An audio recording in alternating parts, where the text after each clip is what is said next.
Hello guys, मैं हूं अंकुर कौशिक और आप सबका स्वागत है हमारे चैनल यूपीएससी एक्सेसिबल पे।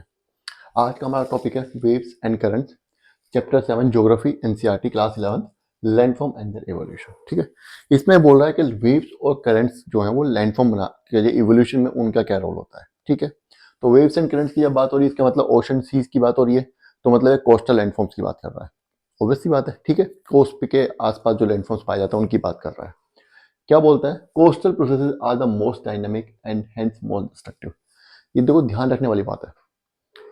बाकी जो अभी तक हमने जहां भी पढ़ा है, कहीं मतलब कि डेजर्ट में या स्नो में या कहीं भी ग्लेशियर पढ़ा है, नदी पढ़ा है, वो सब तो है ही। वो सब तो इरोजन भी करते हैं, डिपोजिशन भी करते हैं, लेकिन सबसे ज्यादा जो डायनामिक होते हैं वो कोस्टल प्रोसेसेस होते हैं, वेव्स जो होती हैं। क्यों? क्योंकि हमेशा काम करते रहते हैं, फोर्स बहुत ज्यादा होती है, वो तो बाद में बताऊंगा मैं आपको। ठीक है, हमेशा लगातार कॉन्टिन्यूसली काम करते रहते हैं, वेव्स हमेशा चलती रहती हैं क्योंकि विंड चल ब्लो करती रहती है, विंड अपने साथ वेव्स को ब्लो करती है। और भी बहुत से फैक्टर्स होते हैं ओशन करंट्स के और वेव्स के, लेकिन फिलहाल हम उनमें नहीं जाते हैं। तो क्योंकि डायनामिक है तो इसीलिए डिस्ट्रक्टिव भी सबसे ज्यादा यही है, कोस्टल प्रोसेसेस। ठीक है, कोस्टल लैंडफॉर्म जिन प्रोसेस से बनते हैं वो सबसे ज्यादा डायनामिक भी है और सबसे ज्यादा डिस्ट्रक्टिव भी है, ये याद रखना आपको। ठीक है, नेक्स्ट आ जाते हैं। Some of the changes along the coast take place very fast. कुछ जो चेंजेस है वो कोस्ट पे बहुत जल्दी मतलब होते हैं, they take place very fast. अब वो वेरी फास्ट जो बोल रहा है, बाकी जियोमॉर्फिक एजेंट्स के या रीजन्स में जो इरोजन या डिपोजिशन हो रहा है उनके कंपैरिजन में बोल रहा है। वो ऐसा नहीं है कि चुटकी बजाय और हो गया, नहीं नहीं। बाकी जो जियोमॉर्फिक एजेंट्स हैं वो जो अपना काम करते हैं, वो जो अपना डिपोजिशन इरोजन करते हैं, उनके कंपैरिजन में कोस्टल रीजन में डिपोजिशन या इरोजन जो होता है वो ज्यादा होता है। मतलब वेव्स और currents as a geomorphic agents ज्यादा डायनामिक होते हैं, ज्यादा जल्दी काम करते हैं। ठीक है, बाकी सबके comparison. At one place there can be erosion in one season and deposition in another season. अब एक और कैरेक्टरिस्टिक बता रहा है ये वेव्स और करंट्स का, कि एक ही जगह पे एक सीजन में इरोजन हो सकता है और दूसरे सीजन में डिपोजिशन भी हो सकता है, ऐसा भी हो जाता है। ठीक है, चलिए आगे बढ़ते हैं। Most of the changes along the coast are accomplished by waves.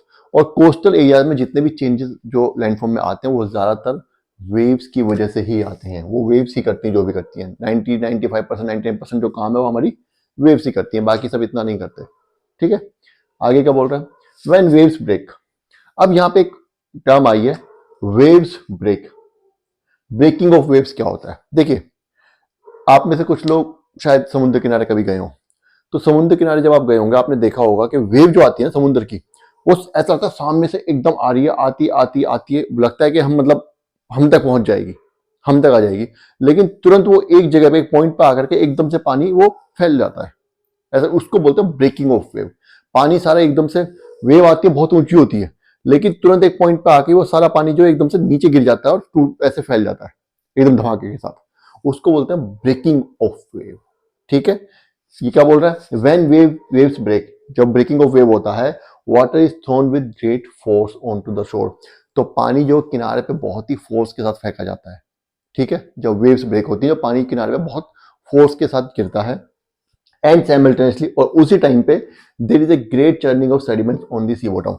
और क्योंकि फोर्स के साथ पानी जा रहा है, नीचे तो सेडिमेंट ही है। अब क्या होगा, वेव आई, यहाँ पे आई, यहाँ पे आके ब्रेक हो गई फोर्स के साथ, फिर ये पानी वापस से आएगा। तो इसमें क्या, ये साइकिल घूमती रहती है। तो इसमें क्या होता है, सेडिमेंट्स का चर्निंग हो जाता है। चर्निंग मतलब आपने दही बिलोई है ना, दही जब बिलोते हैं तो उसको क्या बोलते हैं, उसको चर्निंग बोलते हैं। इस तरीके से मिट्टी जो ऊपर नीचे हो जाती है। ठीक है, तो ऑब्वियसली बात है इरोजन डिपोजिशन होगा, है ना, लैंडफॉर्म्स का एवोल्यूशन होगा। समझ आ गया यहाँ तक? चलिए, current impact, constant impact of breaking waves drastically affects the coast. Constant impact of breaking waves drastically effects the coast. क्या कह रहा है ये, कि वेव्स जो है 24 घंटे काम करती रहती हैं, 24 घंटे समुद्र में वेव्स आती रहेंगी, कांस्टेंट होता है ये इम्पैक्ट इनका। तो इस कांस्टेंट इम्पैक्ट की वजह से ड्रास्टिकली इफेक्ट करता है कोस्ट को, कोस्ट पे हमेशा चेंजेस होते रहते हैं।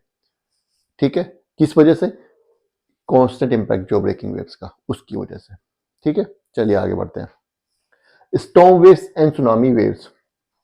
Storm waves and tsunami waves can cause far reaching changes in short period of time than normal breaking of wave। अब ये कह रहा है कि ये जो ब्रेकिंग ऑफ वेव चल रहा है, कॉन्स्टेंटली चलता रहता है, ये तो इवोल्यूशन, ये तो चेंजेस लाता ही है लैंडफॉर्म, कोस्टल लैंडफॉर्म्स में, लेकिन स्टॉर्म वेव्स और सुनामी, कभी जब तूफान आ जाता है या सुनामी आ जाती है तो वो एकदम से बहुत बड़ा चेंजेस ले आते हैं।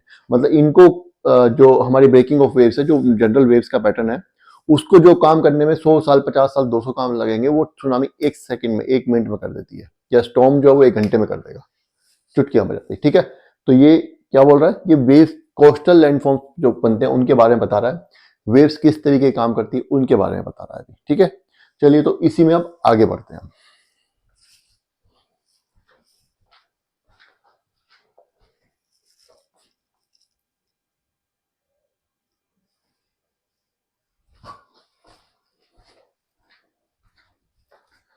चलिए आगे बढ़ते हैं। ठीक है, यहाँ पे क्या बोल रहा है, यहाँ पे बोल रहा है कि वेव्स का बात तो हो गई, वेव्स का क्या क्या रोल होता है कोस्टल लैंडफॉर्म्स को इवॉल्व करने में या इरोजन और डिपोजिशन, वो सब बातें हमने कर ली है। अभी क्या कह रहे हैं, वेव्स के अलावा other than waves the coastal landforms depend upon, coastal landform, coastal landform में का क्या इवोल्यूशन होगा, वो दो चीजों पे और डिपेंड करता है। किस चीज पे, the configuration of land and sea floor, कि जो लैंड है, मान लीजिए ये हमारा समुद्र है, यहाँ से लैंड स्टार्ट हो रही है, तो वेव्स आती हैं, यहाँ पे ब्रेक करती हैं, फिर वापस चली जाती हैं। इस सी फ्लोर का क्या कॉन्फ़िगरेशन है और इस लैंड का क्या कॉन्फ़िगरेशन है ना, इसके ऊपर डिपेंड करेगा। क्योंकि वेव्स जो होंगी वो मान लीजिए काम करेंगी, तो वो तो उसी उसके ऊपर करेंगे ना, कि उस मैटर की, जिस मैटर के ऊपर वो काम कर रही है, जिस मैटर, जिन सेडिमेंट्स को ब्रेकअप कर रही है, उनका क्या, उनका कंपोजिशन कैसा है। अगेन वही वाली बात आ गई, कोई अगर मैटर मटेरियल, कोई अगर सेडिमेंट वाटर में सोल्यूबल ही नहीं है तो उसको इरोड करने में, उसको वेदर करने में बहुत लंबा टाइम लग जाएगा। लेकिन अगर वो वाटर में सोल्यूबल है तो वो लैंडफॉर्म जो बहुत जल्दी इरोड हो जाएगा या वेदर हो जाएगा, है ना, ऐसा होता है ना। तो वही बात ये कह रहा है कि लैंड और सी फ्लोर का क्या कॉन्फ़िगरेशन है, किस तरीके का। अगर मान लीजिए कोई वेव बह रही है, उसके रास्ते में चट्टान आती है, तो उस चट्टान को जल्दी से तोड़ कर निकल, धीरे धीरे तोड़ देगी वो। लेकिन अगर वहीं पे एक स्मूथ कर्व आ जाता है तो उसको जल्दी उतना नहीं तोड़ पाएगी, है ना। तो लैंड और सी का क्या कॉन्फ़िगरेशन है उसके ऊपर डिपेंड करता है। दूसरी इंपॉर्टेंट चीज जो है वेव्स के अलावा, वो तो क्या है, whether coast is advancing seaward और रिट्रीटिंग लैंडवर्ड। अब यहाँ पे दो चीज आई हैं, एक एमर्जिंग कोस्ट और एक सबमर्जिंग कोस्ट। इसके बारे में आपको बता देता हूं। देखो, ये हमारी एक लैंड है, ये हमारी एक लैंड है, लैंड का हिस्सा है। ठीक है, प्लेट टेक्टोनिक्स है, प्लेट टेक्टोनिक्स की वजह से लैंड में चेंजेस आते रहते हैं। यहाँ पे हमारा सी फ्लोर ओशन है, समझ गए। और मान लेते हैं यहाँ पे भी ओशन है,